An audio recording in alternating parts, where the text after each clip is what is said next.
So the Water Talks program, what is it? We're an ongoing educational series on water-related topics with local and regional presenters. We've done 25 programs so far. These are some of our topics that we've done. And the Water Talks exist because we have, yes? Do you want the lights on or off? I think we'll try it about here just because we're going to take video of them and, Okay. and we'll see how it goes. Just let me know if you want them down. Okay, thank you, Ned. So we have, so far to date, 70 different people from our community have volunteered their time to give presentations at Water Talks. So this is a great collaboration between the community to come and listen and to all of our local and regional experts to provide information for us. And the purpose is to provide a place to learn about water-related topics. And our goal is to make it available for the public to interact with experts on these topics so that there's nice open communication. Our format, which we'll use tonight, is we run from 6 to 8 p.m. and we do this introduction. Then we'll have our presentations and we'll go through all our presentations, and then we'll have a question and answer period, close the meeting or the presentation, and have conversations and eat snacks. So that's our flow for the evening. And here's our lineup for tonight: Elizabeth Bettencourt, Eric Wiedemeyer, not Wettermeyer, Eric Wiedemeyer, Christine Jordan, Randy Offman, and Jeff Harkness. We will introduce them as we go, but before we do that, I will introduce Kara Baylog to introduce the Forest Workshop Series. Lots of introductions. Okay, hold on. I can speak. So my name is Kara Baylog. I'm the watershed coordinator with the Shasta Valley Resource Conservation District. I think this is the third time we've partnered here with Water Talks now. Sometimes water-related things and forest-related things happen to collide. So let me just talk to you a little bit about what the Forest Stewardship Workshop is. So the Siskiyou Forest Stewardship Workshops are hosted and sponsored by the Shasta Valley RCD with support from the Siskiyou Land Trust and the Natural Resource Conservation Service. It's a monthly series of talks we put on, bringing local and regional experts on various topics in forestry to our communities to help us as we make decisions in forest management. We've hosted topics ranging from community forestry to meadow restoration to defensible space to prescribed fire. Videos of this workshop, as well as past workshops and future workshops, can be found on our website at www.svrcd.org. I also want to invite anyone who's interested in learning more about the Forest Stewardship Workshops to sign up for our mailing list. It's the one that's closer to the door. The one that's closer to us right now is for Water Talks. Promise you no spam. We'll just be getting notifications when we have our workshops.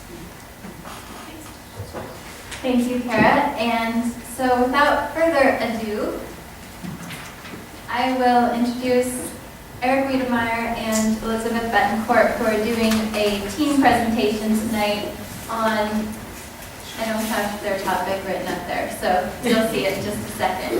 So Eric Wiedemeyer began his water career renegotiating the Shasta County Central Valley Project contract. That sounds like a pretty big deal. He has been involved in the Redding Basin Management Plan since the beginning of Phase 2, working closely with Redding Basin water purveyors, the Department of Water Resources, and CH2M Hill during development of the surface groundwater model and a regional plan to maintain water supply reliability.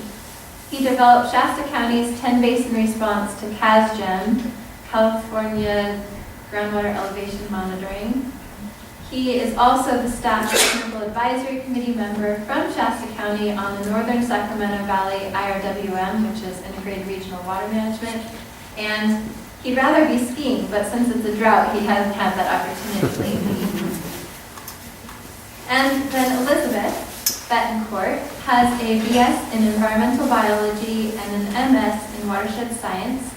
She has used that scientific background and her natural tendency toward cooperation and collaboration to build consensus surrounding natural resources management through a variety of venues.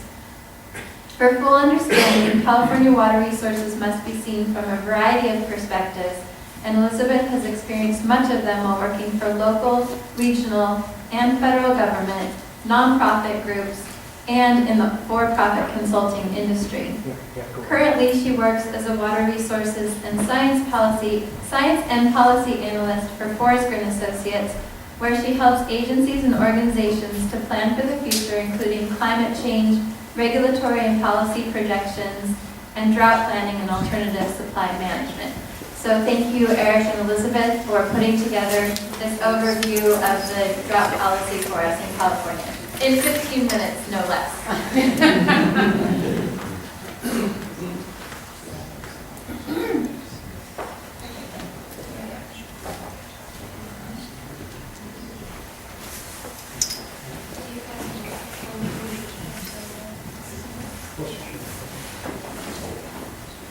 Well, thank you, Meadow.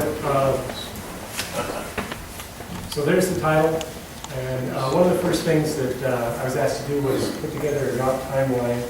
So the drought began on December 13th, 2011. Actually, if you go to the USDA's website, they've got a series of weekly drought maps, and between December 13th and December 20th, the yellow blob representing the drought extended out of the Central Valley and all the way into Oregon that week. So I picked that as a pretty good week. If you look at it now, most of California is an ugly shade drought. But anyway, so 2012 and 13 for Central Valley project contractors were almost normal years. In that Bureau of Reclamation that operates the Central Valley project came out in February with a pretty poor allocation north of the Delta for municipal and industrial uses. Could you talk into the mic? We can't quite hear you. Thanks. And we also have the wireless one if that works better. Okay, I'll try to use this one. So anyway, the reclamation came out with a low initial allocation, but as snow and rain fell by March, or April and May, they went to 100% municipal and industrial. So that was nice and normal. And the State Water Resources Control Board those years in the summer and fall activated Term 91, which is a paragraph that's numbered in your water right that basically says if the Delta isn't getting enough water, they can turn off your water right. So they acted that for people with Term 91 in their later water rights that year. But this year, as you can see, the background of this slide is actually the 8-station rain index. And right down here, for 3 or 4 weeks in January, we were actually running behind the statewide average. It was going to be the driest year ever, and we in the water business were really nervous. And the governor apparently was nervous because he, in late January, issued a drought proclamation where he urged all Californians to try and use 20% less water, and he also told his divisions and departments that they should go out and speed up water transfers and watch carefully for communities that might find themselves without water. Reclamation isn't a state agency, it's a federal agency, but they got right on board and they told all those contractors, actually they scared the heck out of us. They sent out an email and said, calculate your health and safety minimum needs. So we need to figure out the minimum amount of water that our customers could use, which they peg at 50 gallons per person per day. So that's kind of an easy calculation, it sounds like, but it's pretty hard actually because we normally know in the water business how many connections we have, and we know, what the census says the average population density is in the census tract, and we know our leakage so we can calculate it. But implementing a thing like that would be really, really hard because right now most rates are set up by meter size and what kind of use you are. So basically, instead of saying, we got a 1-inch meter and use this much water, so you only need this much money, we'd be going around trying to tell people, well, no, we need to know how many people are in your house so we can figure out how much water you actually need so that, some person who's living alone isn't getting allocated more water than, say a group home where there's 30 kids. So that was really, really scary. And in addition, in this period, the State Water Resources Control Board also activated Term 91 in March. So that was very, very threatening. Fortunately, in March, Reclamation also came out with a 50% allocation, which is much easier to calculate, and it's 50% of the last 3 years of average use. In spite of the rain and snow that developed, you can see the blue line goes up pretty well in March. In April, the governor came out with an executive order, which is a step beyond a proclamation. So he was actually ordering his agencies to try and get people to comply with the 20% conservation and speed up transfers and help people who are running out of water. So the State Water Resources Control Board started evaluating the streams, and shortly after that, in May, cut all post-1914 water rights. So in California, water rights, the basic rule is first in time, first in right. If you got the water first, you could use it. And 1914 is a magic date. So basically they said, everybody who got a water right after 1914, sorry. And that really kind of messed us all up. And then, I forgot what the next thing I was going to say was, so I'll just go to the next thing. During that period, the State Water Resources Control Board continued to evaluate what it knew about the drought, and one of the things they realized is that voluntary reporting, which is what's required, isn't really working for them. They didn't really know how much water was being diverted or what the conservation rates were statewide. So in July, they promulgated a regulatory rule that basically outlawed certain water uses are called wasteful. So after July 28th, it's technically illegal to take your hose outside and rinse off your driveway. If you're watering your lawn, it's technically a $500 fine. If you overwater, it runs into the street. And you're not supposed to wash your car if you don't have a valve on the faucet, the distributor. So that was illegal. And then to compel water districts to get to 20% conservation, they told everybody, no matter what size you are, you need to enact whatever stage of your drought ordinance is necessary to get to 20% conservation. And if you don't have a drought ordinance, you better get one. And the bare minimum is that you can restrict lawn watering to 2 nights a week. And then for other districts, more than 3,000 connections. For other districts, more than 3,000 connections, they have to do additional water use and water conservation reporting. And so back to the $500 fines, I heard some rumors. Unless you put that in your drought ordinance, unless the city or county or water district put that in your drought ordinance, you actually need a uniform police officer to issue that ticket. So kind of off the hook there. So now Elizabeth is going to talk Chinese to you. Actually, probably Kara would do better at pronouncing. Like definitely. Give the chat big. Make this a little taller. Do my best. So one of the more compelling ways of approaching a crisis to me is explained in the Chinese word for crisis, which includes the character for danger and not for opportunity. And I think that perfectly describes where we are in California drought. We'll talk a little bit now about the opportunities that the state has taken to implement policies that actually in a lot of cases have been long in coming, just because of the drought this year that made it possible. So many of you are probably aware of the groundwater legislation that was recently put into regulatory, or put into law. The state of California has never acknowledged the connection between surface and groundwater in law. In science, yes, but in law, no. So just this year, we've been talking about it a long time, but largely because of the drought, largely because of the water rights restrictions that Eric was talking about, and because of the subsidence issues in the San Joaquin Valley, people thought, well, gosh, not only does groundwater legislation control how much I can take, but it also controls how much my neighbor can take. And maybe if we all can manage it together, this might be a good idea. So the state invoked that just this year, and I found a very snazzy picture here. This kind of looks like a joke picture, but it's real. This is from one of our state universities monitoring one of the groundwater wells in the Central Valley. The state also enforced the first-in-time water rate structure, and that's what Eric was just talking about. They have not ever really looked at the dates on water rights, aside from, maybe they do some adjudications and look at that.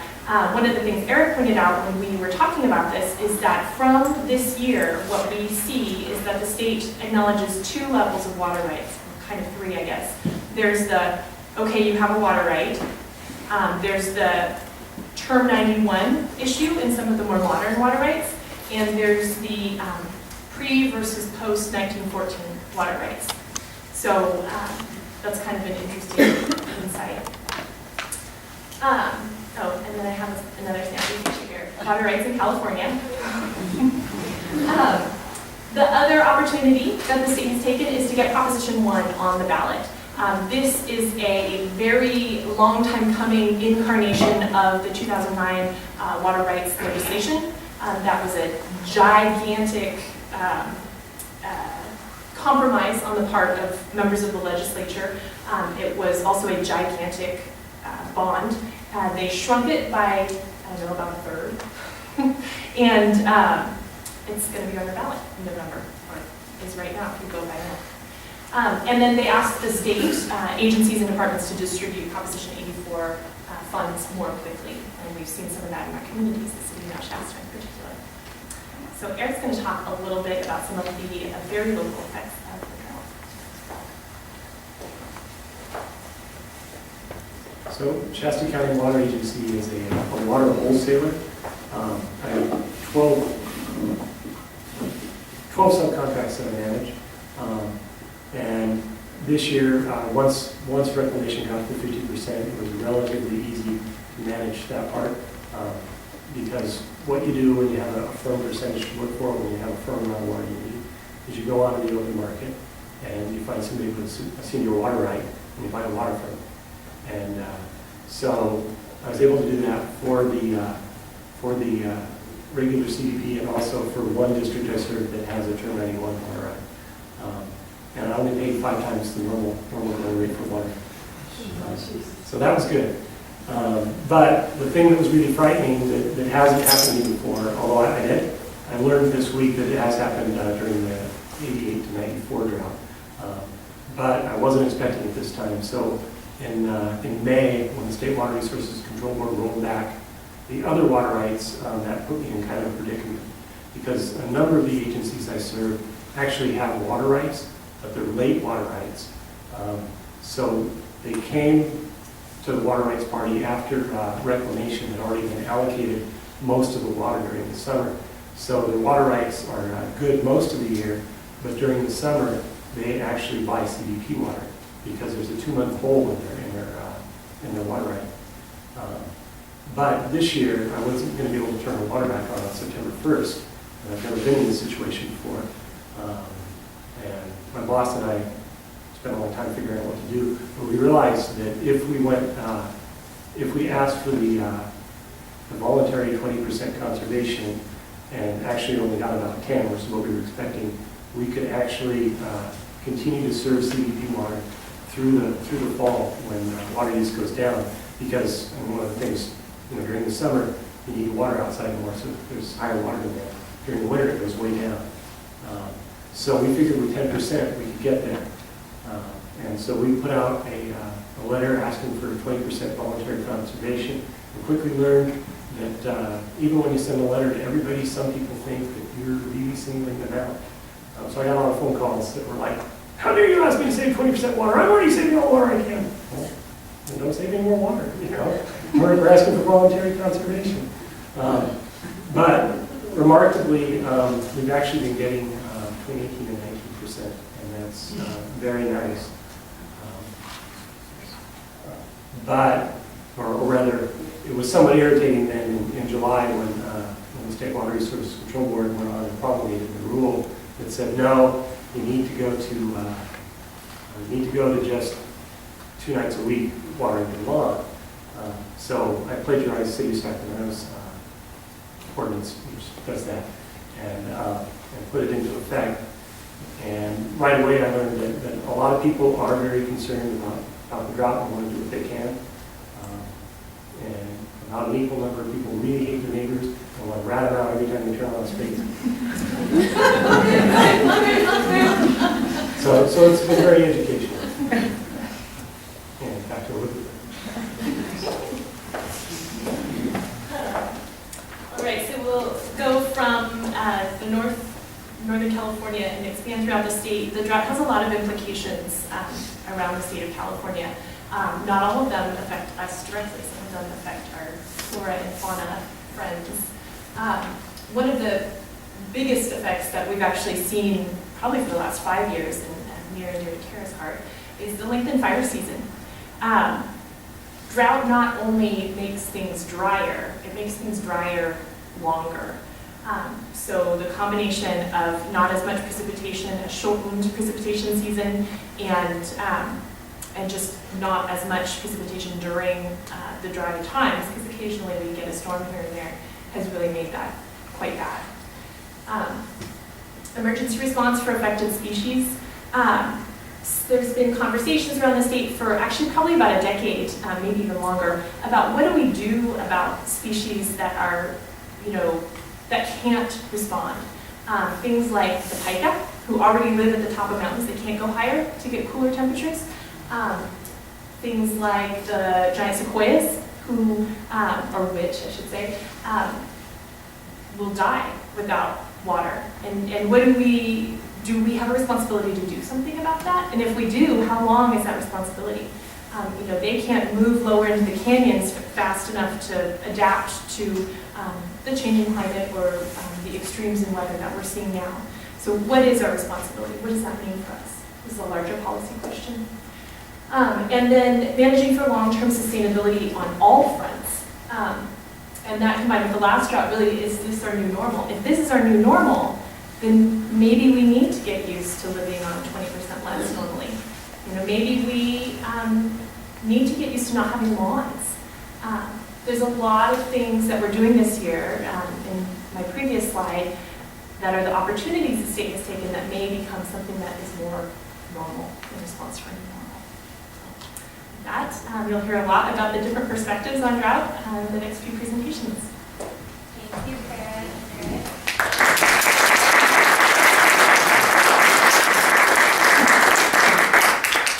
So we're going to take a switch over from policy side and start talking from a little bit of a science side.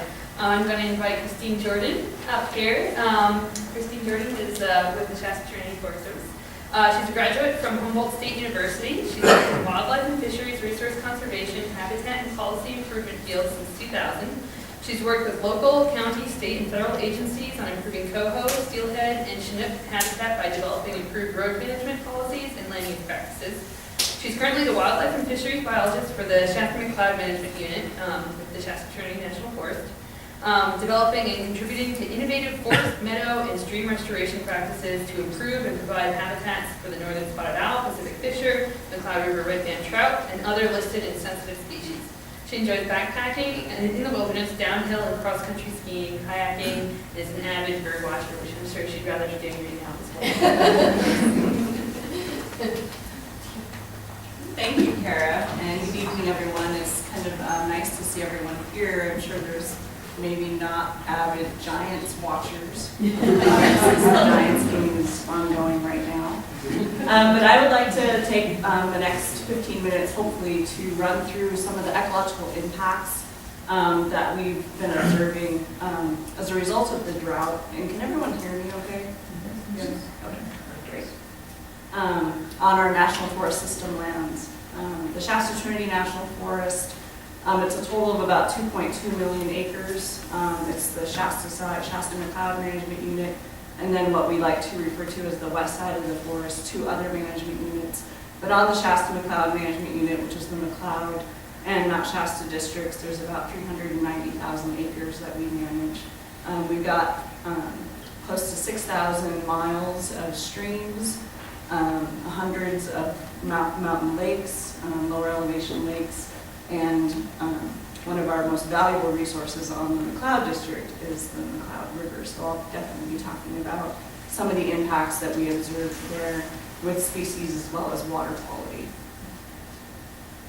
So some of the local risks and observations that I've seen, as Kara mentioned, I started with the forest in 2010 and was quickly thrown into, we have this ongoing issue where our forests are overstocked, we have disease, we have insects, bark beetles, we have increased temperatures, decreased surface flows, and that's all been exacerbated by the ongoing drought, as Eric and Elizabeth, thank you, just ran through. It started, our current drought started in 2011, but we were seeing impacts of lower water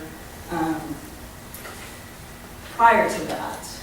And so we have increased fire severity and frequency, which leads to loss of habitat and structure and definite visible impacts on listed and sensitive terrestrial and aquatic species in their habitats.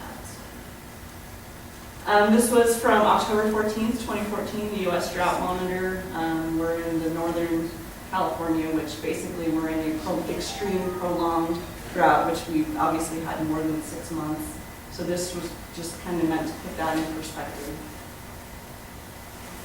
And then stepping back a little bit to fire frequency, since the mid-1980s, fire frequency has not necessarily increased. Like the number of ignitions hasn't changed, but the severity has definitely gone up in terms of the large forest fires. The severity, we're having higher severity fires, that catastrophic versus beneficial fire effects since then. And so that was just something I wanted to touch base on. We have in California our Mediterranean climate where we had frequent low intensity fires that kept, the forests basically naturally thinned, depending on where you were, open understories.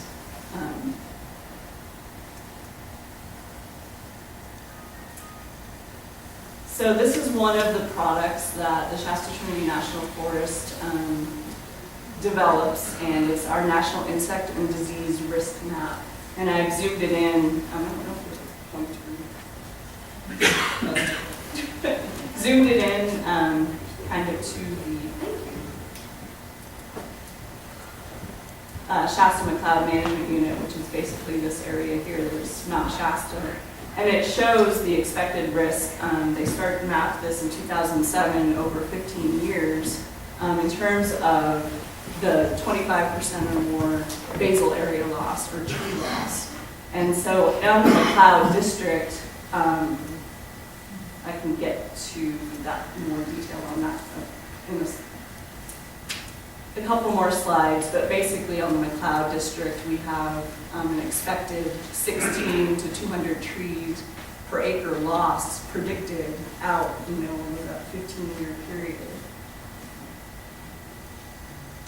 And then this was just to demonstrate, in 2011, we do aerial surveys, aerial flights every year as well, that kind of show some of the pockets of mortality that are ongoing. And I don't know how well you can see those here, but this was in 2011, all these various pockets creeping up. And that's been exacerbated by the overstocking in mixed conifer and pine. When you have one species and it's overstocked and you don't have that variability, it's harder for those trees to respond to stressors such as drought, low water availability, low nutrient availability. They're competing for all of those resources. And then you have the western pine beetle, the red turpentine beetle. And the forest recognizes that insects and disease are part of the natural ecosystem, but they're definitely at elevated levels because of all of the lack of frequent fires, and in some cases lack of management. We do have extensive NEPA requirements that we need to go through, and in order to be able to take measures for effective treatments, and I'll touch base on that at the end. But these aerial surveys show that the bark beetle attacks, they're basically occurring in the same areas over many years. And so this was a cumulative map of the number of years with damage or mortality for Siskiyou County. So here's our, Shasta McCloud Management Community over here, but you've got the Klamath National Forest and part of the Trinity side. And then this was the trees per acre lost, estimated per year between 2001 and 2010 in Siskiyou County. This is where that 16 to 200, trees per acre is happening on the McCloud Flats. And so kind of zooming into a specific project area, this is the Elk Flat Lake Successional Reserve. Elk Flat Meadow is over here. But this was in 2009, part of the aerial photography that they did. So we've already got dead trees, and then red and dead, and then dying trees. A lot of the trees that are close to these red, they're dead already, they just don't know it. Is that all from bug kill? That is primarily from bug kill, but it's been increased because of the overstocking in the stands. And so that overstocking, those trees are competing for nutrients, water, resources, and then the beetles having that effect. And then not having the cold winter too, the beetles are able to basically overwinter. They're not, being killed off every year. And so this was in 2011, the fall of 2011, one stand, and then the same stand just this month, September of 2014. And so these are just some of the visible impacts. If you're walking around out in the woods, you can see the red turpentine beetle effects. And then black stain root disease, also with lenosis, but black stain is very prevalent on the McCloud Flats, and that's also stressing out the trees.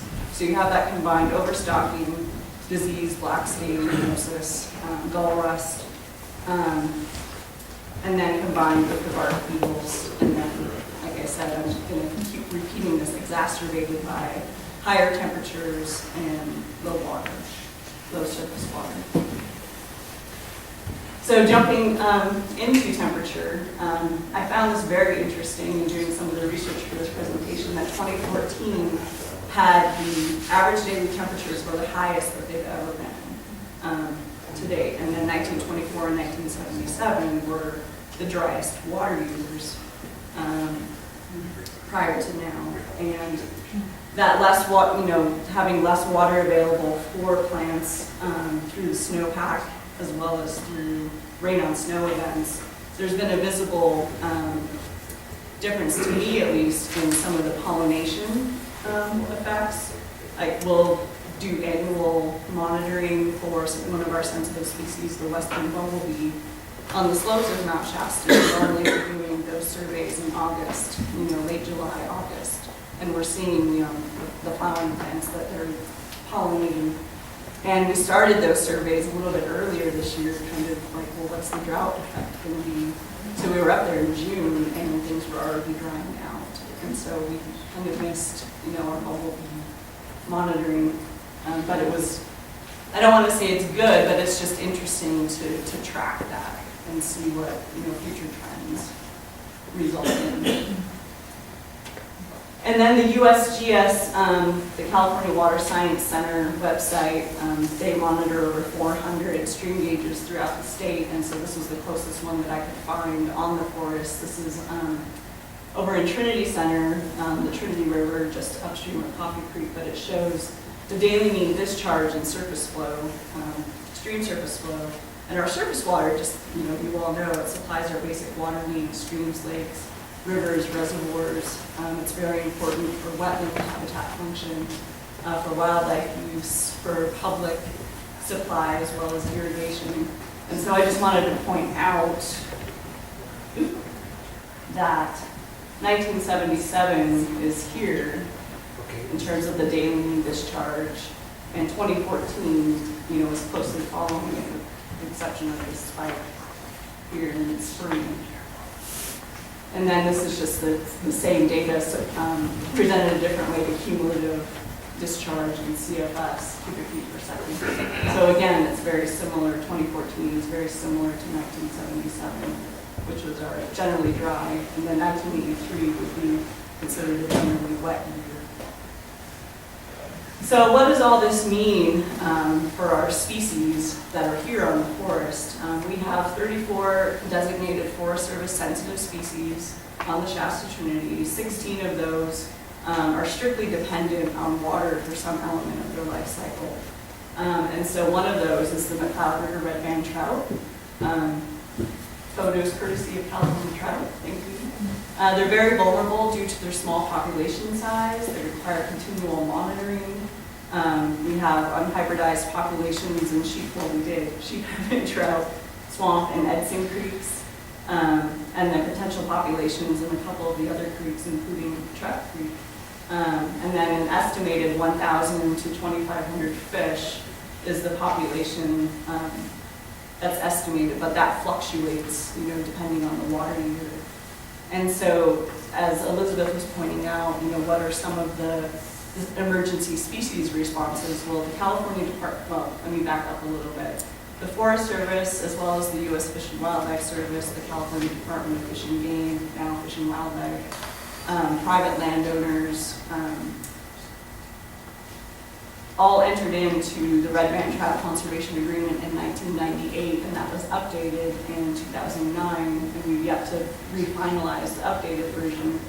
But within that agreement, there's a drought contingency plan, and so the California Department of Fish and Wildlife has been monitoring, those populations in Sheep Heaven and Moosehead and Edson Creek continually. They started last year, if not before. And then a decision was made, in June, July of this, or May and June of this year, to move these fish out of these creeks because they were getting so low. Some of them, they were just so isolated, and there was no water forecast. So out of Sheep Heaven Creek, they moved 400 to 500 fish. Out of the Edson Creek, they moved the fish to the fish hatchery, the cold water storage. And then in Moosehead Creek, out of the lower elevation reaches of that, they moved them up into the headwaters.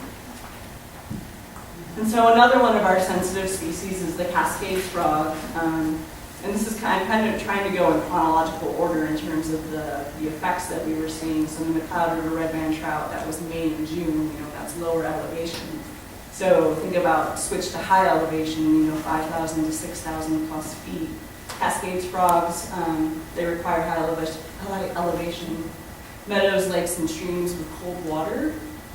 And what we were observing in July of this year during stream condition inventories is that a lot of the frogs were, when they would normally be out in these high elevation lakes and wet meadows, basically there used to be water out over here, and they were only observing it in the smaller area. These frogs were concentrated into those high elevation streams. And this doesn't show it that well, this is just an egg mass, but they did observe egg masses drying out because of that effect. And then another species is our Darlingtonia. That's also high elevation, it's also limited distribution. It requires cold water to thrive in cold winters for dormancy, and its roots can be killed if they get above a certain temperature, for a prolonged amount of time. And so this is actually dry. This small stream channel right here is dry, and this was in, July of 2014. And normally these would be persisting, through late August if we had that snowpack and that continual precipitation.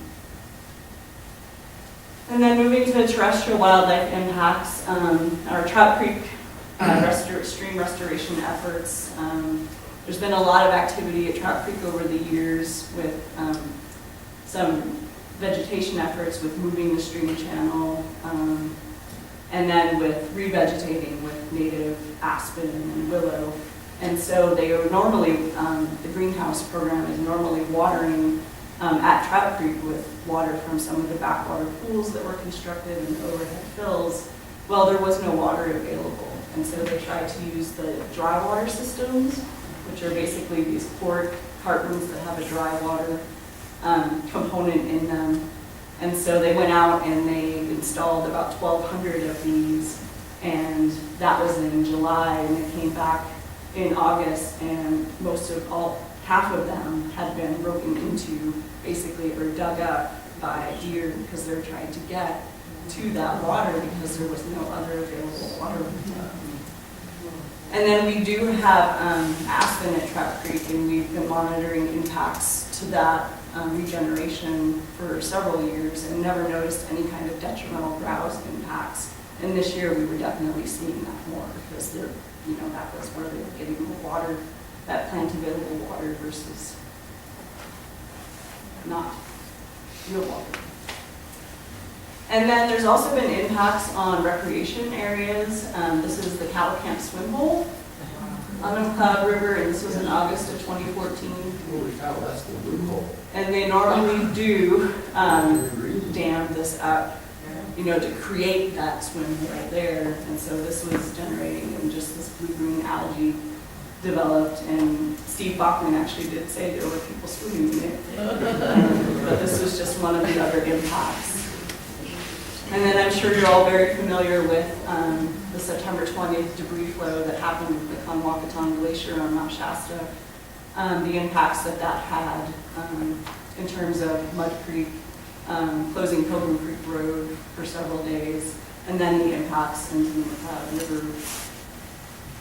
And I think there might be a future discussion on debris flow, so I won't go into too much detail here, but the feeling is that, because of our 3-year drought, without that protective snow layer, the mountain lacked that insulating layer that would have protected, the glacier, and they think that some cool water melt occurred, underneath the glacier, and then just below it, that material broke free, allowing that debris flow to come down. So the glacier is still there. That didn't melt. There was just, some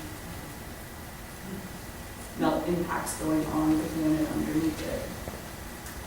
So I just kind of ran through all of these horrible, well, maybe not horrible, but negative impacts that we haven't observed before. And our national forest benefits, our forests capture and store water, they maintain water quality, they regulate stream flows, they reduce floods and storm damage, they control erosion, and it's a place for groundwater replenishment. And under the Multiple Use Sustained Yield Act of 1960, national forests shall be administered for outdoor recreation, range, timber, watershed, wildlife, and fish purposes. So another slide to show you all of, 1960. And then we have the 1972 Clean Water Act, which we are to abide by, the 1973 Endangered Species Act. And then our local forest management plans, the Northwest Forest Plan, where we're to protect and enhance, and late successional reserves, enhance conditions for late successional species such as the northern spotted owl, the fisher, northern goshawk, the 1995 Forest Plan, the 1999 late successional reserve assessment, and then our National Fire Plan and our annual forest fire management plan, which lays out kind of a framework for what we're going to do that year and what we want to achieve close to communities as well as outlying areas. And so the buzzword for the Forest Service since 2006, and I completely agree with where we're going, and hopefully everyone here does too, is ecological restoration. And you don't have to read all of this, but I am going to read this verbatim because it's a little bit of a mouthful. But ecological restoration focuses on reestablishing the composition, structure, pattern, and ecological processes necessary to facilitate terrestrial and aquatic ecosystem sustainability, resilience, and health under current and future conditions. So, like Elizabeth said, is this the new norm? What we've been experiencing, and how can we better prepare ourselves for that, not just for us, but for the natural environment in which we live and recreate and enjoy wildlife. So tying it back to climate change, and the Forest Service doesn't have a drought policy necessarily, but they are, developing and have developed some policies around climate change. So the three elements that define our restoration needs are the climate change and shifting hydrocarbons, our increasingly dense and unhealthy forests, and our rapidly growing population. And so through a system of training, collaboration, research, adaptation, and education, which I think is the most important, we're hoping to adjust our land management to provide resilient landscapes, whether it's in forests, wetlands, conifer forest, hardwood forest, open barrens, high elevation, Darwin-Twinian bogs, what have you. And so at the local level, we do have our green teams where we're focusing on reducing our water usage, powering our IT down every weekend versus leaving everything on, overnight or over the weekend. And then reduced lighting. We've got a lot of automatic lighting within our new offices that if there's no one there, the lights go out. So there's a lot more that we could be doing, but that's a start. And so these are just some more of the key frameworks for adjusting to climate change within the Forest Service, but just managing these multiple stressors, or managing for them. And as I hopefully demonstrated, our impacts from a changing climate are often first felt through ecological disturbances to wildlife, floods, insects, and disease. And so the Forest Service is trying to manage for that resilience into the future. So what is the Shasta McCloud management doing for this? We've got several projects that are focusing on forest thinning and use of prescribed fire, increasing species diversity, trying to release around hardwoods, break up that ponderosa pine continuity on the McCloud plots. We have meadow and riparian restoration, our Trout Creek restoration project, and then our Parks Eddy watershed restoration. Parks Eddy Watershed Restoration Project. And then environmentally and ecologically sensitive fire management practices. We're trying to introduce more prescribed fire, during the fall when we can do it safely, and try to reduce those surface and ladder fuels, and then wildlife and fish habitat improvement throughout all of those projects. And so three planning projects that are in planning and close to implementation are the Elk Lake Successional Reserve Enhancement. A lot of the photos that I showed you of the diseased and dying trees, that's where we're hoping to be implementing some really beneficial treatments over the next 2 to 3 years. Our Highway 89 Safety and Vegetation Enhancement Project, which is more safety oriented, focuses on wildland urban interface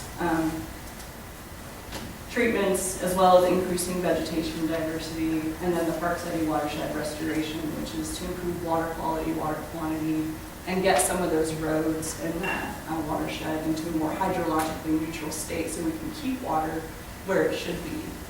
And then that would have downstream beneficial effects to the Shasta River Basin as well.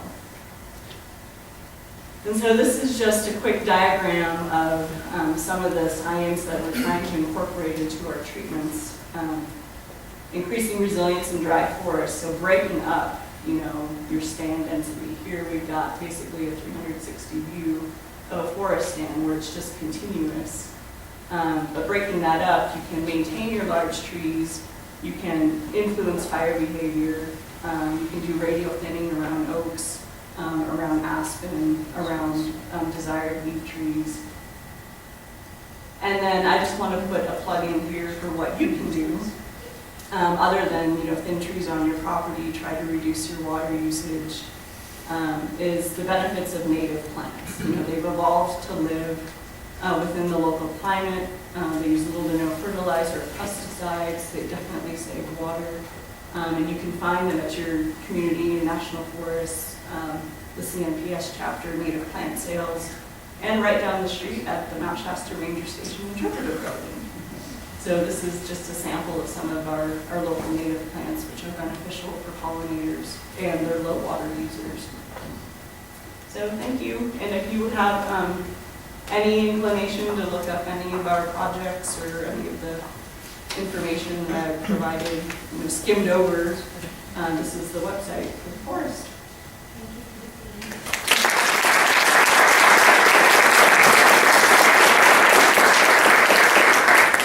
Thank you very much, Christine. So we're going to continue some on-the-ground observations. We're going to invite Randy up here to talk a little bit about Lake Siskiyou and the forest lands around there and what they're seeing as a result of drought there. Randy is the Director of General Services for the County of Siskiyou, which oversees the following departments: Siskiyou County Flood Control and Water Conservation District, Siskiyou County Power Authority, Communication Department, Stage and Airports Department, Solid Waste Department, Courthouse and Ground Maintenance Department. He's worked in the county for 14 years, 6 as the department head. He grew up in Siskiyou and then left after high school to spend time in the United States military, went to college and received a BS in manufacturing engineering from Chico State. He's worked as a commercial pilot, worked as an engineer in aerospace in the semiconductor industry, and after 20 years, he finally returned to Siskiyou County to raise his family in the environment that he grew up in. Well, thank you very much, and it is definitely an honor to be here. I always enjoy these talks because it's really important for those of us that are being paid by your tax dollars to give you as much information as possible about what's going on in your environment.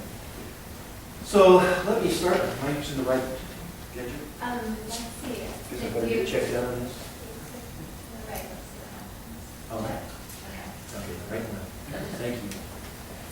So I'm going to talk a little bit about an overview of Lake Siskiyou because that's one of my oversights, the forests that we manage down there. I'll talk how the drought is affecting us. You're hearing a lot of the same things over and over about what's going on out there in the forest. We'll talk a little bit about that in Lake Siskiyou. I'm also going to talk a little bit about the lake itself and the recreation that we deal with down there. And then I'm going to talk about what we're doing now to help to be proactive in some of these programs that we're established out there and what we're doing into the future. But first I have some questions for you. So the average human can live without food for how many days do you think? 40. 40, that's good. That's pretty close. 30, about 30. That's an average person can live without food for about 30 days. What about water? Great. You guys are watching. You guys are great. 3 to 5 days. Amazing difference. Some of our forest out there has seen no water, measurables of water. Now there's some areas that have for almost 120 days. And like us humans, this forest depends on that water. And it is critical to the sustainability of what's going on out there in the forest. So last year, 2013 and 2014, the board of directors gave us direction to get out there, and they continue to want to do sustainability in the Lake Siskiyou area. There's about 2,000 acres down there that we manage, including Lake Siskiyou and the dam, and part of the golf course that we oversee, and the chalet area and the campground. And their goal is to direct us to do what it takes to make sure that we make that forest a healthy forest. But what we discovered out there with this drought, as you've seen from Eric in 2011, and now we are in 2014, and we're seeing a lot of stressed out trees, as Christina said, from bug kills, and the vegetation is extremely dry. It's unbelievable when you walk around out there, as most of you probably do in the forest, to see what's going on with the ground. It's just, potato chip dry. So our objectives for this particular project was to go into this particular areas and really try to reduce some of the overstocking. You heard that the overstocking can be detrimental to the health of the forest. We also look at establishing uneven tree growth. So we have these different years of trees, so there's always sustainability in the trees.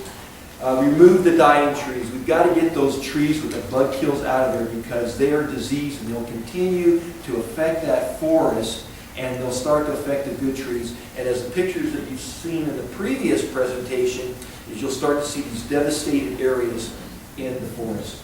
And then the other thing that we're going to talk a little bit more, I'm going to talk a little bit more on today, is the reduction of fires. Fire is so critical in this area. I don't even have to begin to repeat that after what I'm sure all of you have seen it, the weed area. So this is a before picture. This is actually in the campground, and there's a truck coming out with some logs on it. And this is the forest before we went into it, and that's what it looks like afterwards. We came in, we thinned out some of the trees, we pulled up the ladder fuels, we cut down a lot of the understory brush and removed it to get down and get away from these fires. As you can imagine, in a campground, there's a lot of people like fires. They're doing what they do when they're camping, and fires can be devastating, especially when you have a lot of people. This particular shot was taken on Castle Lake Road, about 3/4 of a mile off of WA Bar. There is an oak plantation, a black oak plantation up there that we're trying to make sure that we continue the health of that. So we went in, we took out a lot of the understory, we pulled out some of the trees and opened up the forest so you now can see through it. So if fire goes into that area, it pretty much can be managed.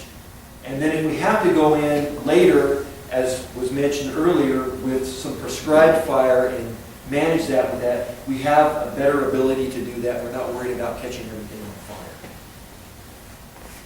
So if you were here on August 4th, 2014, you might have experienced a pretty significant thunderstorm that came through the area.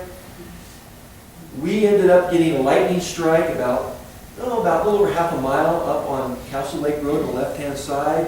There was, it's indicated by the pin, there was smoke spotted, and of course the fire crews were called out, Shasta T and CAL FIRE.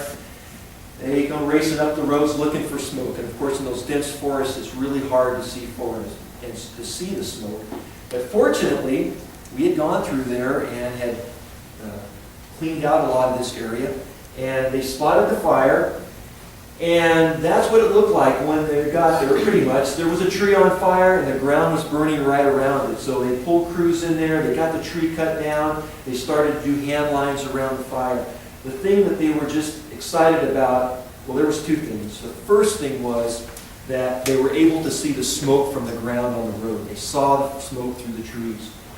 The second thing that was really helpful was that they were able to get themselves and some equipment in there to get a line around that fire and get it out. It was just crawling through the duff on the ground, and it was really something. If it would have happened a year ago, I don't know what would have happened in that area, because that place was absolutely inundated with low fuels and a lot of ladder fuels. So it was really fortunate that we were able to get in there and get this particular area cleaned up and make it look like it does. And then there's another picture here where they did some lines. I took this one because this looks back into the black oak area, and you can see the ground is opened up, and it really is a site that will not sustain fire. You know, unless you get a lot of wind, but for what we're looking at, it really helps us maintain what we're trying to do and meet our objectives. So here's what the lakes, I'm going to talk a little bit now about what's going on with recreation. There's Lake Siskiyou about a week or so ago. We're down about 20 feet from the spillway. And there's some interesting things to observe over there. If you look on the far right of the screen, you notice that the South Fork of the Sacramento River is not running into the lake. For those of you that like to walk around the lake, you're probably up there going, what happened to the river? Well, it's basically going subterranean, we're assuming, up above, because you can't see the water above, and then it's going into the lake somewhere else. There's a little pond there, and Mr. Voss, where are you? Okay, he's in the back.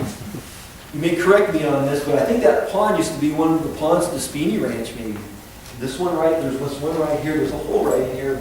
I believe there was a presentation you gave. So anyway, you're starting to see some of what was there before the lake was there. And it's pretty interesting.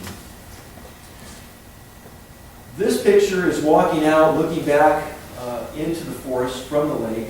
And whenever, of course, you start to see ground like that, recreation starts to leave the area, and you don't have the area available for a lot of recreationists. What that does for us, because we do receive money from the campgrounds and the people that recreate, it drops the revenue, and that revenue that comes back into the flood control district, which manages this area, reduces our abilities to go out and do these projects. So not only has the drought affected forests, but it's also affected the revenue that comes into the county to allow us to do a lot of these projects that we want to continue to do. This particular picture is the elevation of the lake. The green line represents of the lake right around when it's going over the spillway, which is at 3181. And as you can see, around June or so, the lake started to drop. We try to maintain the lake elevation at 3181 in March of each year. We're required by permit to bring the lake up to the elevation of the spillway and try to hold it there. And we can hold it there until the inflow into the lake drops below about 42 cubic feet per second, and then that's the minimum flow that we're able to discharge out of the dam. So when the inflow is less than the outflow, the lake starts to drop. And as you can see, every day we graph this down until the end of September here last month, and we got that little bit of rain. You see the blurb where it jumps up. So we got a little bit of moisture there, but as you can see, it's dropping back down, and I would imagine by tomorrow morning we're going to be at 3161, which will be almost exactly 20 feet below the spillway. Now this is an interesting chart I wanted to show everybody. This is the cubic feet per second that comes out of the dam. The top graph shows the green line approximately represents about the maximum amount of water we can discharge through the dam. Once we hit about 450 cubic feet per second, we're no longer able to push water through the dam. The lake comes up and it goes over the spillway.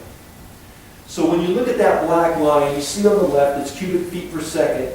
It goes into May, June, and July, and you see even into August you see some spikes. That was 2010, before this drought came that Eric was talking about. This is our drought in 2014 in our chart. That's what happened. In March, about April 20th, we got down to minimum flows. In other words, the inflow into Lake Siskiyou dropped below 40 cubic feet per second, and we had to hold it. And we've been holding it pretty much at about 41, 42 cubic feet per second to today. And that's where it's going to stay until we get some rain.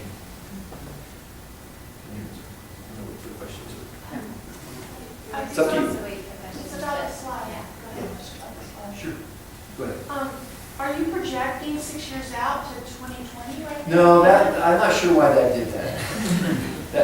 I saw that one. What the heck? That's not 2020. No, that's supposed to be 10/15, 2014. It's actually 2014. I just cut the 14 off. What was the lake level when it was super low this winter? It was at 3161.50. That was February 15th. That's the lowest it was at its That was where it was this winter in February. It got down that low. It got down to 3161.50. And then we got that significant rainfall, and it brought the lake right back up within a few weeks. So the lake now is at the same level it was last winter? It's approximately a half a foot below. That's serious. So summary of the drought, these are some of the things that we're doing. The forest, no doubt, has increased in fire danger overall. We're seeing some significant areas that we're very, very concerned about. The increased mortality of our timber is really going up. These bug kills are almost unmanageable, but we're doing everything we can to get those diseased trees out of there to help the healthy trees. In the recreation, we're seeing a reduction in tourism income and to the businesses and jobs that serve this community. And we're also seeing a reduction in the revenue that comes into the flood control district that allows us to do these projects that I mentioned. So what are we doing? Well, we're thinning the overstocked areas. We're getting rid of that debris that is unneeded and unwanted. We're trying to develop these uneven aged trees in the forest. We're replanting trees. Last year we replanted 10,000 trees in the Lake Siskiyou area. We're keeping the understory and all the vegetation that's competing for this water. We're trying to reduce that by removing that and burning that, or chipping it and using it for biomass. And then we're working with our leasees, the campground and the resort, on water conservation measures, making sure that they're really conscientious about people utilizing water in the campground, that the faucets are turned off, that they're not overwatering, that they're not using water when they're not supposed to. They're recycling water, of course, up at the campground that comes out of the treatment facility at Mount Shasta, so we're reusing water there.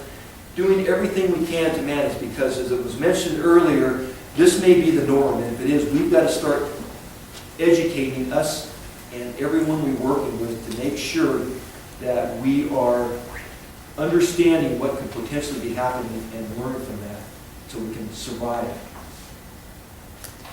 So that's all I have, and we hope we see a lot more of those clouds, because that usually means there's rain.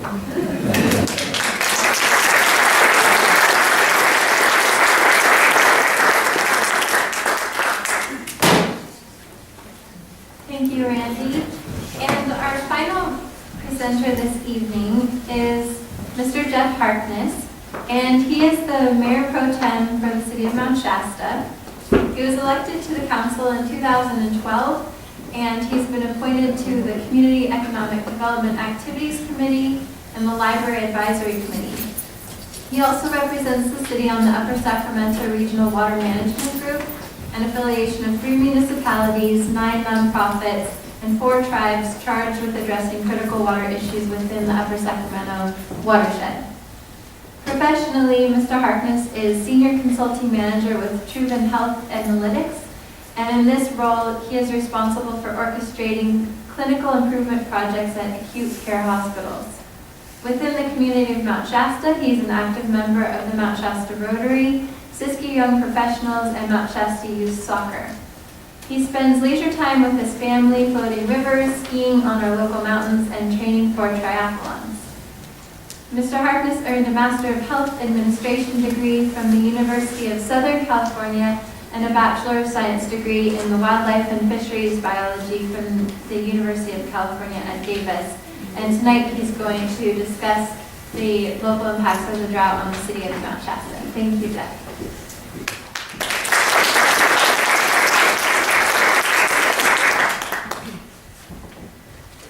I'm super excited to be here tonight. Thanks for having me.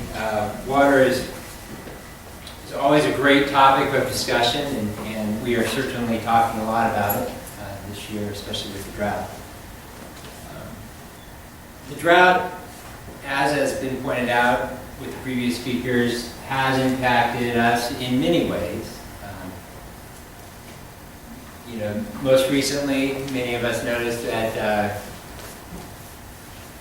the lack of the ski season last year was one way it obviously impacted the city, and that hurts us economically. Hotels and skiers don't come and spend their money locally. Obviously, fire, heart goes out to what happened in Weed. Hopefully it won't happen to anywhere else in Siskiyou County or anywhere else, period. But there are other ways that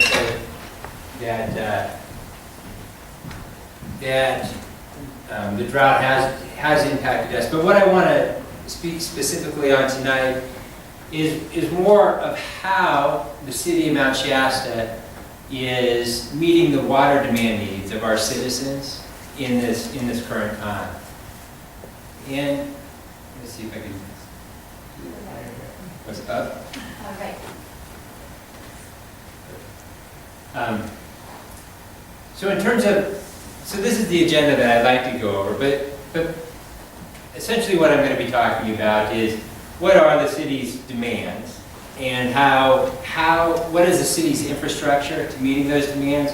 And with that foundation, then we'll go in and talk about some of the projects that we have here in Mount Shasta that we are undertaking to address the drought and water-related projects, not only today, but also potentially down the road.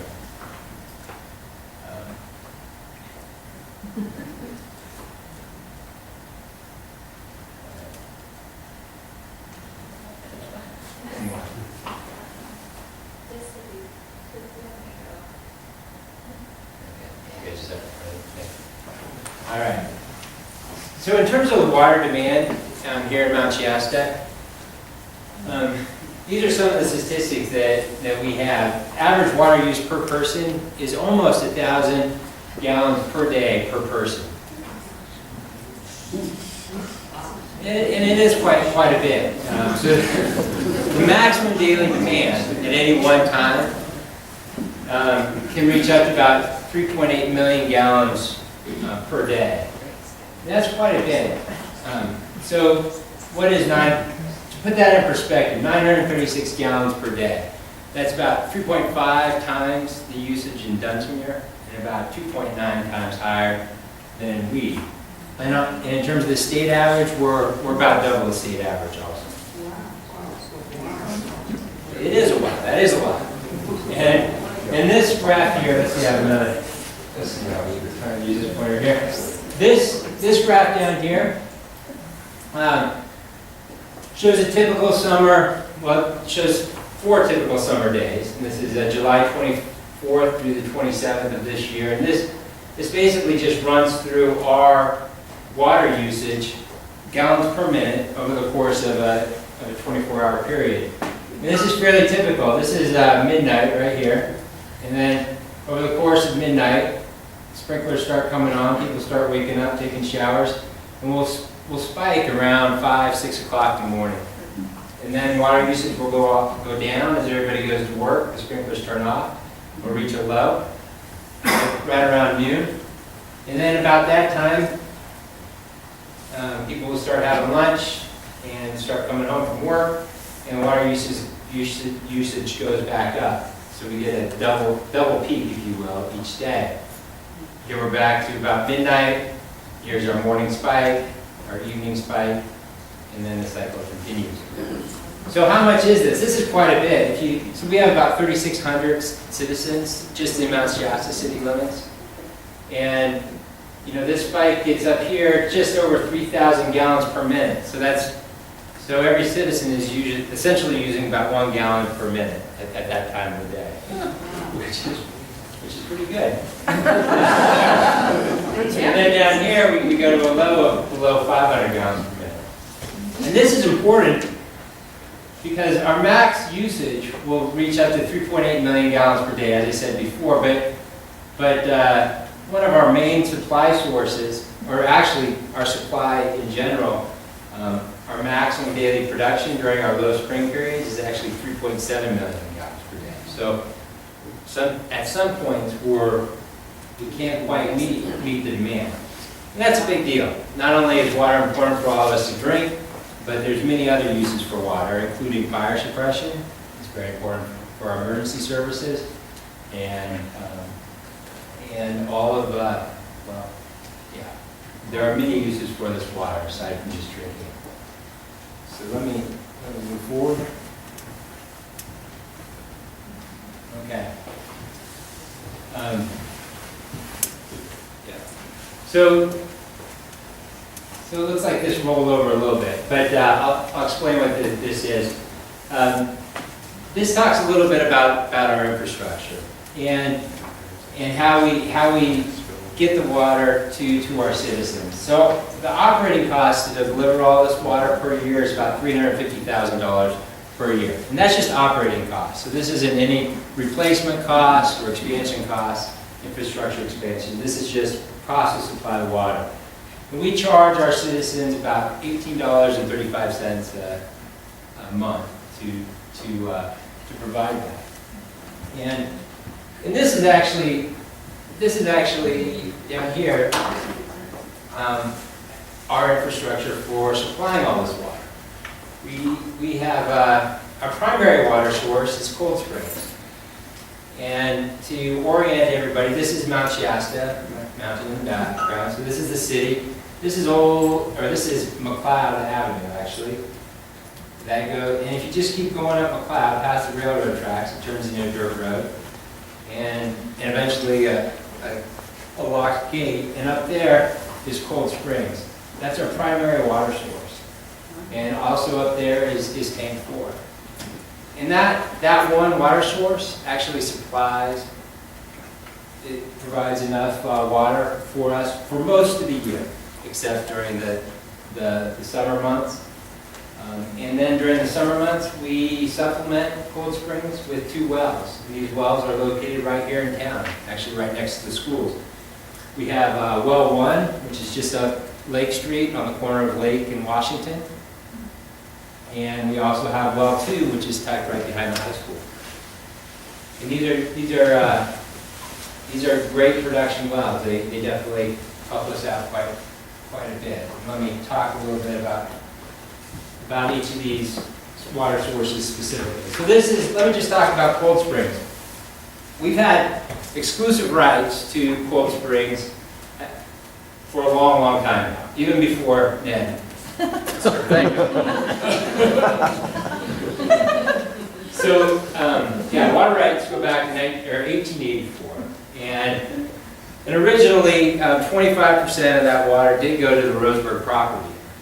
And that was one of the main emphasis, just as an aside, that was one of the main reasons that the city went ahead and took over the Roseburg property when Roseburg moved out, so we could get that 25% of that water right back. This spaghetti graph down here actually is the output of Cold Springs. And unlike Big Springs at City Park, which is fairly stable, our springs is much more variable across the seasons and year to year. So this does look like spaghetti, but basically each of these lines represent a different year. And so some years, during the summer months of May, June, July, we'll have as much as 3,500 gallons per minute coming out of Cold Springs. And then we have a year like this year, which is in red, where we never quite get that bump up. And May, June, July, we actually reached a 20-year low here of about 1,450 gallons per minute. And this once again, is during our peak usage time of the year. And when Cold Springs cannot quite meet the demand of everybody, that's when we turn on our wells. But in 2013, we diverted about 102 million gallons of water from Cold Springs.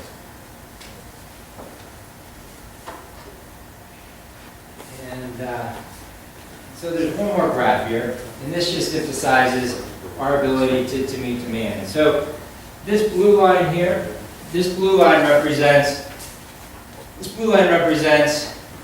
Coal Creek output at 1,450 gallons per minute, which is basically the low that we reached in July of this year.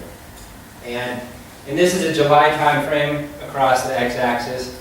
And what this will show, I press the right button.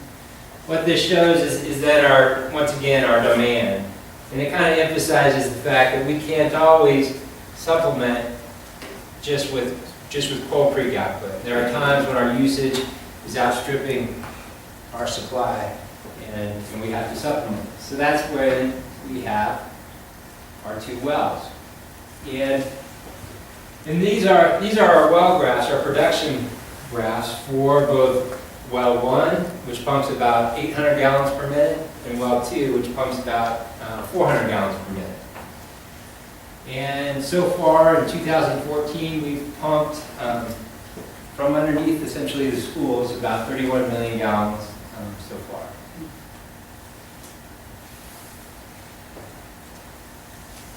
So how are we addressing the drought? What have we done? The biggest strain that we have is just keeping up with demand. So when the governor came out with his drought declaration, we, in the spring, late spring, put this on everybody's door. So if you're a Mount Shasta resident, you probably received this, which, as was mentioned earlier, we called for a 20% voluntary reduction of water use.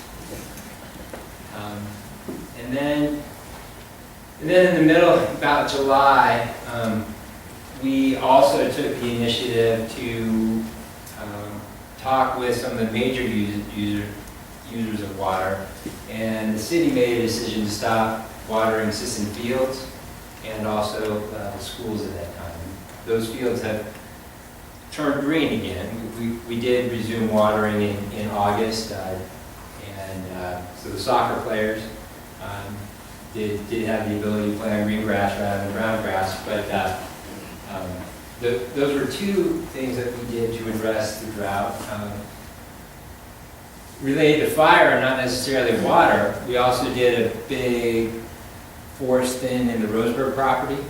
We took a lot of trees and thinned that area, not only to make it easier for our police department to patrol, but also to reduce the fire hazard. And another interesting thing that we did is we were having trouble retaining our volunteer firefighters. And so we've actually started to pay some of our volunteer fire departments. We increased the number of paid staff positions in order to keep our fire departments fully functioning. And we also created a shared resource agreement with the district, with the fire district. So now we have increased fire protection, shared resources through that agreement. In terms of future water projects, I have a couple just to talk about here. Actually, this is a water project that we did implement. Jeffrey Collins is with us, also a city council member. Had a great impact with the installation of what we refer to as the SCADA telemetry system. This is a huge improvement because it helps us monitor the water supply in real time without manually sending somebody out, one of our employees out to check tank levels, to check spring production. We can do that remotely now. We can monitor the tank levels, spring output. We can also automatically turn off wells now, and we get alarms if things aren't functioning correctly. So that's been a huge productivity gain for us, and it's really nice to be able to monitor and measure in real time. The other thing that we've done, and this is more of an aside project that stemmed from the good work that Dan Axelrod, Raymond, and Frank did with the study they presented earlier, and I think we'll be able to continue this project, possibly with some funding that we're likely to receive. But what we're trying to do is we're trying to predict maybe 3 or 4 months in advance what the spring output will be, what cold spring output will be. So if we can predict that it's going to reach all-time lows, then we will have the ability to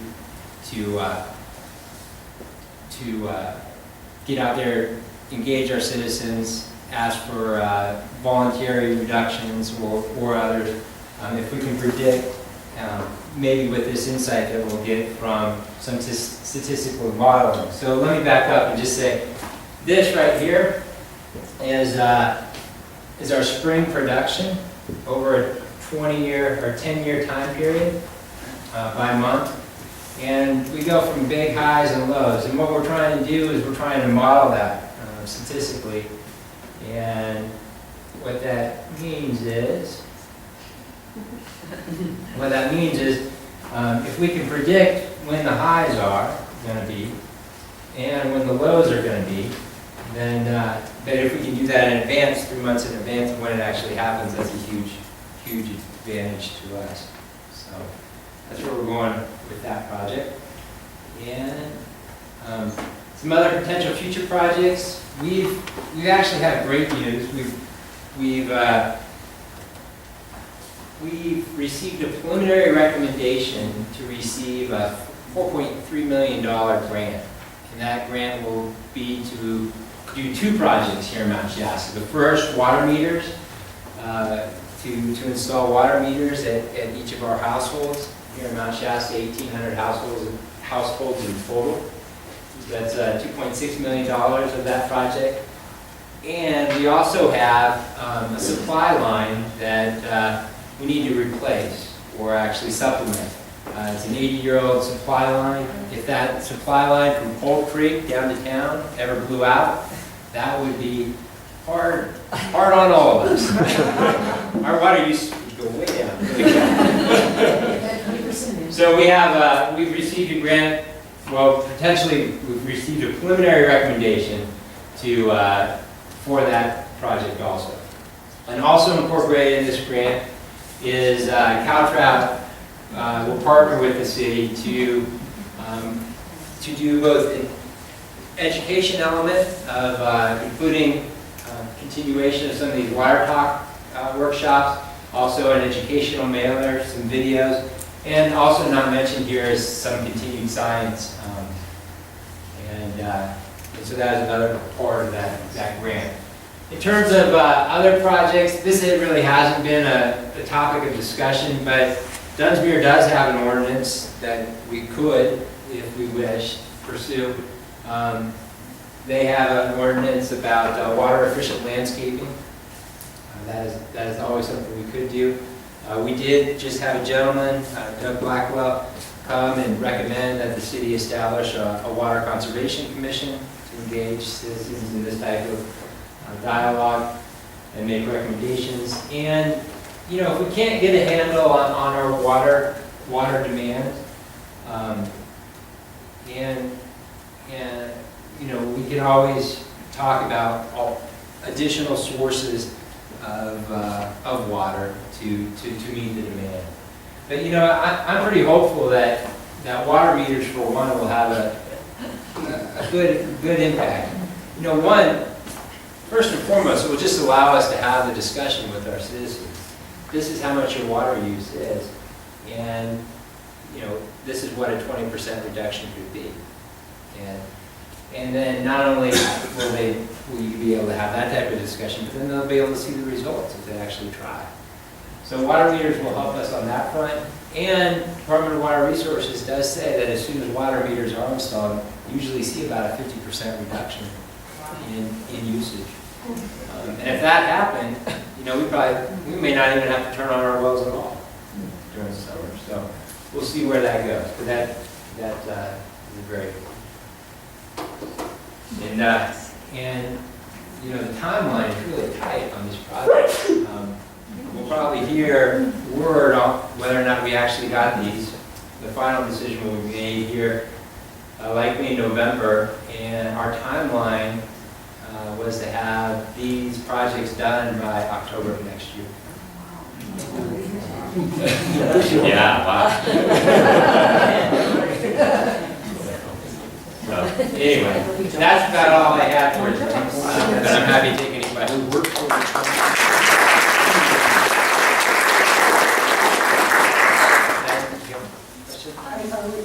Actually, we'll have all the presenters come up so that now all of you waited so patiently to ask questions, but you have them all here, and it's only 7:30, so we have a lot of time for the talks part of the water talks. And let's turn on the wireless. So Andy, do you have a question to start with? I do. I have two questions for you, Jeff. Yeah. The first one is, it's a $2.4 million grant to get the water meters into the households. Did I hear you correctly that it was about 1,800 households? Doesn't that math come out to about $14,000 per household to install a water meter? Why would it be so high? Why would it be so high? Right.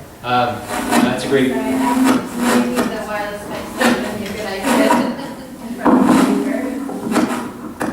You just have to talk loud.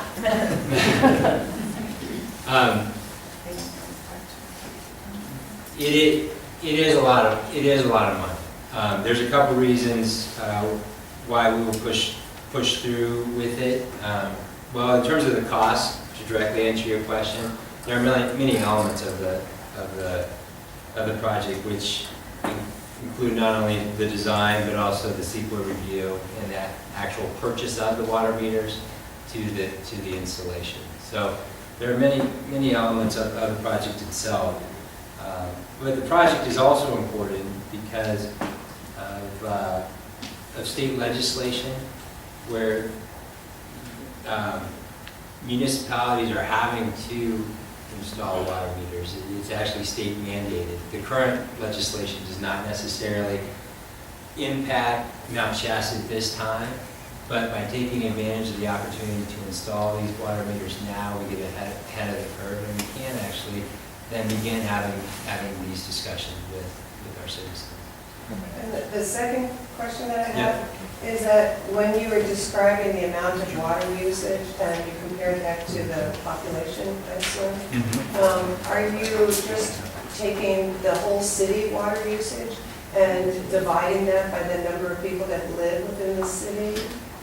Is that how you came up with those figures? Because I'm wondering how manufacturing, irrigation, any kind of industry fits within that, or are they measured under separate water usage? Is it really only residential usage where individuals are using 1,000 gallons per day? Yeah. Or is that the entire city that is using 1,000 gallons? Yeah, it does include businesses, and another interesting perspective though too is that our infrastructure, our water infrastructure is fairly old too. And without, the water usage includes not only the citizens, the residential households, but it also includes the industrial users and the business users. And it also includes all the leaks in our pipes. And one element of this is without water meters, it's really hard to identify where those leaks are. You really have, you don't have a great way to measure where the usage is, what the total demand is, where it's being used, and So it gives you a way of describing it, but it is not necessarily individual use for homeowners. That's at 1,000 gallons per day. yeah. Okay, thank you. Can I add that? Yeah. But that's actually a really standard way of measuring it, though. The state of California average is 174, and that includes all sectors. So it is actually very standard. Yeah, real quick, Randy, you didn't touch on it in your presentation, but maybe how important that Box Canyon revenue source is. The Box Canyon revenue source is one of the main revenue sources for two departments, the general fund for the county. It takes money out of there, utilizes money to help sustain it, and then also the flood control district. So those two entities utilize money from the power generation at Box Canyon to sustain the county. Would you say this will be our low water year? And this is no doubt going to be our lowest water year. Off the top of my head, I don't remember how much power we've produced since January. But as you could told by or saw by that graph, when we drop down to minimum flows, we're only producing about 400 kilowatts a day. So it's really minimal. It's just minimal. And there was some talk, I heard some discussion about people were saying, oh, they're draining the lake, they're trying to generate revenue, and that's absolutely false. We're following the permits and doing everything we can to make sure that there's water in the lake and there's water for the fish below the dam. Randy, Yes, ma'am. on that line, because the dam is there, my understanding is that water is kind of mandated to feed the river at 40 cc's, 40 cubic feet per second, and so if we experience, God forbid, another winter like we did last year, you are required, is that right, to keep draining at 40, 42, wherever you are right now? And that lake, we could see it drain? Currently, how it is, that's absolutely correct. Jeff, it's $1,400 per meter per household, about 14,000. Thanks for doing it for me. Someone here and then. Jeff, is there a record of the fluctuations in groundwater level at wells 1 and 2 over the years? See how sensitive it is? Not yet, and that's actually, if I had a pet project, it would be to put on a system so that it could measure the groundwater levels of those wells. We have well records, production well, I mean, these wells have been online. Well, we have records back in 1984, but I think they've been in production well before that. Number 1 was built in 1955, and number 2 is probably in the 70s. Number 1 is an artesian well, and it was putting out 900 gallons a minute. You mentioned in your talk it's putting out 800 now, not much different. Right. Yeah. I have a question for Christine. I'm always delighted to hear the Forest Service's new direction for ecological restoration, and I know that for that to be effective, it's got to take place on a watershed scale. So I'm curious about your partnership, if you do partnerships with private landowners and to achieve ecological restoration goals.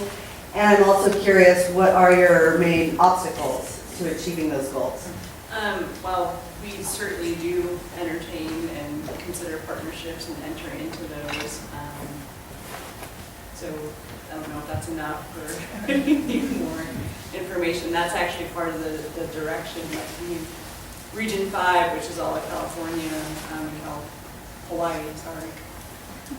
They completely understand that to be able to achieve our ecological restoration goals, there's going to be outside groups. The Trinity County Collaborative is one example. That's local stakeholders, community RCDs contributing to that. And then as far as our obstacles, one is time. We've had a prioritization, our 5-year plan, which was based on watershed, wildland, urban interface, and wildlife. Where could we do, the most work for the most benefit for protecting, the communities in the wildland, urban interface, as well as the wildlife, as well as the hydrology and the watershed health. And we're kind of stepping away from that now. We are looking at projects on a larger landscape scale. Like the Highway 89 project is a perfect example of that. Some of our obstacles are just having the time, the resources to complete the analysis. And then we certainly do have interested publics that tend to comment and object to our projects. They're not necessarily local, some of them are. And we do what we can to work with them, collaborate with them so that we can get a good project on the ground.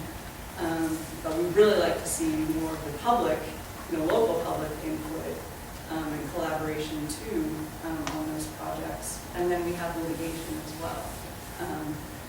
NEPA is it's a part of, a federal agency, just like CEQA is a part of any state agency action. Any question for the secretary? Final questions for Jeff? Regarding the Crystal Geyser project and the meters, with them having their own wells and being part city, part county, is it possible, piggybacking on the guy's question over here, to put a meter on them so that during the times when the city population is asked to pull back, that we would know what they are pulling and to see if they could pull back in conjunction with what the city has to do? Because they're saying that they could possibly pull 750,000 to a million gallons a day at full build out, and that's a substantial amount of water compared to what you're showing on the graphs. So in terms of our well production on a monthly basis, I think it's about 10 times more than what Crystal Geyser would produce. But in terms of, to answer your question specifically, that is not incorporated into our current project. But obviously, the Crystal Geyser project is going through a CEQA process, and I think hopefully it will provide us all reassurance that once that CEQA process is done, that we are monitoring and monitoring the health of that aquifer and have the ability to do that on a long-term basis. And you know, one question that I continually roll around in my own head is, what are those key, what are the principal measures that are important that do demonstrate the health of any aquifer, whether it be production at well 1, well 2, Cold Springs, or other. So I think monitoring groundwater level is a good start. And as Ned pointed out, you know, we've been in production with our wells 1 and 2 for decades now. And, but still, I think it would be, you know, the saying is that you can't manage what you don't measure. So I think it was important to have some elements. That's my personal views. Maybe, Elizabeth, do you want to speak to her question that's more related to groundwater legislation and monitoring? I don't know if I'm putting you on the spot, but to sort of relate maybe to that question. Sure. The groundwater legislation that was passed this summer prioritizes, so it requires that DWR prioritize all the identified groundwater basins in California from 1 to 4. And it's based on population pressure as well as pollution intensity, pollution pressure. And so the legislation requires that those basins identified as priority 1 and 2 come together and develop a sustainable groundwater management plan. What's the proper term for it? It's groundwater sustainability. Thank you. GSP. Yeah, so, and then it has to achieve a level of sustainability, so what goes in is what goes out, by 2020 or 2022, depending on sort of what category you fall into. So the basins in Mount Shasta are not currently priority 1 or 2, so they do not have that requirement on them, but it's possible based on the outcome of the priority 1 and 2 basins, if there's success or if there becomes more pressure on the basin in Mount Shasta, it's possible that it could either be upgraded or that the state could require monitoring of priorities 3 and 4 in the future. Is that kind of what you were looking for? Yeah, and just that groundwater currently isn't monitored or measured, so to ask the city to do it, well, it's a great idea, it's just not what our legislation currently writes. Okay. Could I ask you a question, please? What designates a basin 1 and 2? Population pressure and pollution intensity. So like a basin in the Sacramento area, for example. I work down in the Sacramento area. They have a basin management group right now that's looking at the basin just north of the American River. That's under intense pressure because not only has it had a history of agriculture, so lots of water use historically, but now there's a lot of population down there. And almost every district that overlies that basin uses groundwater, at least as a fallback, if not a primary water source, because there's lots of benefits from groundwater, right? It's you don't have to treat it, it's cold, lots of benefits. Anyway, there's power to pump it out, but in any case, lots of pressure on the groundwater source. So that basin is a priority 1, I believe, because of that pressure for use. Whereas up here, there's a basin under McLeod, I think is it Toadwell? There's McLeod groundwater basin, and then Toadwell is over to the east. So some rural basins in the McLeod area. You've been to McLeod, I've been to McLeod, very, very small. So the pressure of population on those basins is very, very small. Pollution may be an arguable topic. So there's lots of things that go into identifying a basin as priority 1 or 2 that are slightly subjective. So you can look up CASGEM information online. I don't know the address offhand. I don't know if you know it. Water.ca.gov and put CASGEM into the search engine. Would you add anything to the prioritization process? And you would just say the acronym of CASGEM. You should say the acronym. California statewide groundwater elevation monitoring. And Eric, as he mentioned in the presentation, is the monitoring entity, or at least is you are the monitoring entity for the Reading Basin. And implementing a groundwater management plan for the Reading Basin right now, and we'll have a few more to do based on the legislation. Can you say, I'm sorry, can you just clarify, are groundwater basins confined or unconfined aquifers, or is that part of the equation as well, or is that not separate? Is that separate? So DWR has bulletin 118, and that has a list of all of the aquifers that they define as a basin. So if you turn to the Sacramento region of the book, there's a 2-page map, and basically it shows blue dots or blobs wherever the basins are, and those are the basins that you need to monitor. If you're in the white, you're not in the basin, you don't need to monitor. So I was one here and then back there. Can any of you say what is in Proposition 1? Because the voter information booklets didn't have it in it. A supplement came today Yeah, it came today. in the mail. Oh, really? Go ahead and tell us. So it's not in the booklet because of the late hour of voting, of course, by the legislature, but 7.45 billion. Ish. Ish.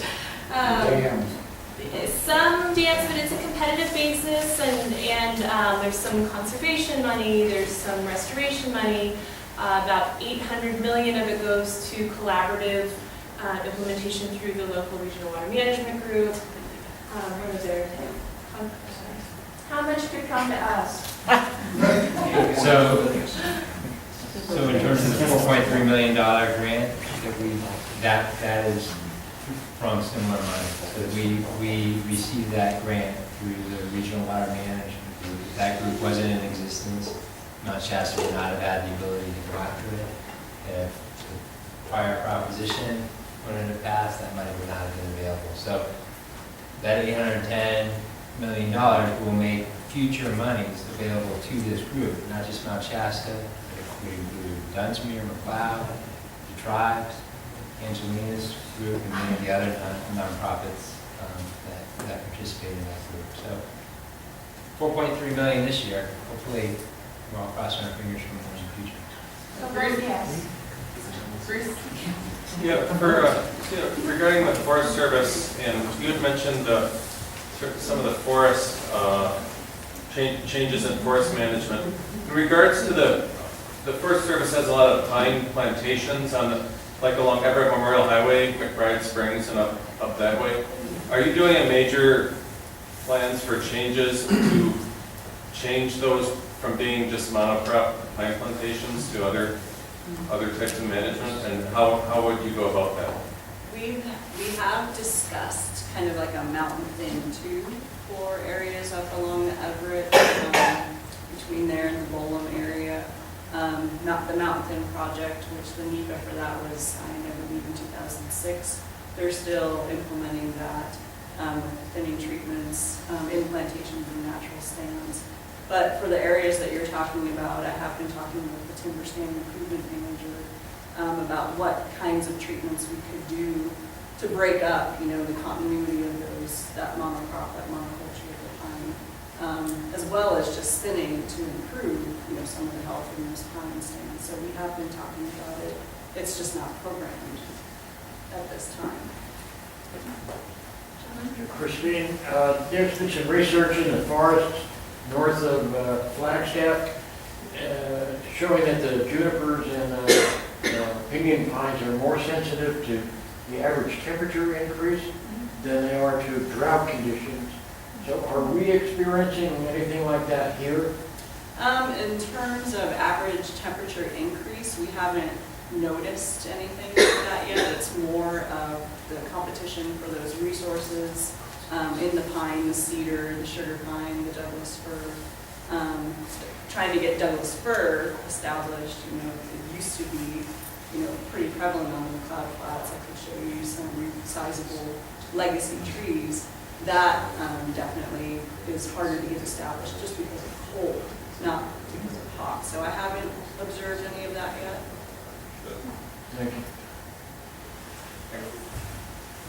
Ms. Jordan, as your predecessor here from 1981 to 2008, Your concern with the cascade frogs and red band trouts is commendable. And when I was doing my work here during those 25 years, I found that cattle grazing was more of a significant factor than the various droughts we went through. And I would like to ask you, what about grazing on these areas and the proposal to reopen some of the allotments? What about places like Bear Creek that are, creeks down there dry, but you still got cows on it? And Lower Trout Creek, you got cows from the bottom of the allotment, you're still running the same number of cows with the same season. And I'm wondering, what are you doing about these cow effects during this drought? Why aren't you considering that as well as harvesting more trees? Well, we're definitely, the Bartle grazing reauthorization, NEPA, it's been planned for years, and just because of the time and staffing issues that we've had, it keeps getting pushed back, but it is some of our grazing allotment reauthorizations in NEPA for those. It is being handled at the supervisor's office. So we're not considering it, but I understand. This one hasn't been out here for months. I understand the concern. And our higher elevation lakes where we have the highest population of our cascades frogs, those grazing allotments, they're not active. There's no future plan, future foreseeable plan to reauthorize them or run cows on them. But I do have similar concerns with what we see on the Bartle allotment. I personally looked at Mud Creek Meadows, and that's severely overgrazed, well beyond the grazing standards in the range management handbook. What about Mud Creek Meadows? I've looked at those regulations since 1981. What about Mud Creek Meadows and the overgrazing? Well, we contact the permittee, he moves the cows off, they come back, we contact him, he moves them off. Cows were still there I about a can week hear ago. your concern. Cows were there a week ago, you guys are kind of silent. I think we have time for maybe one more. I saw Raven and we'll take Raven and one more, and then we need to wrap up. Thanks. I wanted to commend the water talks. I really have enjoyed coming to most of them, and no, I mean I made most of them. I would like to recommend, because I think we all are really getting to understand how severe the drought is, and we don't know how long lasting it's going to be, if it's going to be a normal way of life. I would love to see a water talk that brings in the Board of Supervisors, and we talk about policy and how our general plan in Siskiyou County might not match up with what we're seeing on the ground. And so that's just a suggestion in terms of what we could see. Good idea. Yes. Good idea. And then my question would be for Jeff. I'm just curious, when we hit those big dips, was there a time where the city considered asking its residents to go to every other day watering or every third day watering? And why didn't we do that instead of continuing to pump? Well, one is we've used those wells in this manner for decades now. So, in terms of changing the curve, in terms of changing our practices, there wasn't that much impetus this year versus any other. But the wells are still producing. We monitor their production. Simply, it wasn't that. We were able to fill our tanks with the voluntary reductions that we asked for, and the cuts in watering to some of the major fields that we did. So we were able to manage, and we didn't have to go that route. Those type of ideas are not unheard of. We've talked about them, and there may be a time when we need to go there, but we haven't reached it yet. Final question? Randy, the hydroelectric generator at Lake Siskiyou, do you know how many more years of operation has left, and will it be replaced at end of life? Well, we're actually going through a very significant renovation right now at that facility. We're putting in a new programmable logic control system and a new SCADA system in it. And we also had a very thorough inspection of both the turbines and the generators about a year, almost 2 years ago now. The condition of that plant is in the high 90% of what these folks normally see. So as to answer your question as far as the longevity, I wouldn't be surprised if that plant couldn't run another 50 or more years without any type of major overhaul, unless something mechanically or physically happened down there that it's not supposed to. That plant is in incredible shape. It was taken very well care of. Thanks Kerry for all his great work, and Dave and Todd. They did a great job when they were down there, and that effort continues as of today. So it should continue on into the next 50 years. I mean, especially when you look at other hydro plants that have been going for over 100 years. You know, that one's been in there since '86. Thank you all.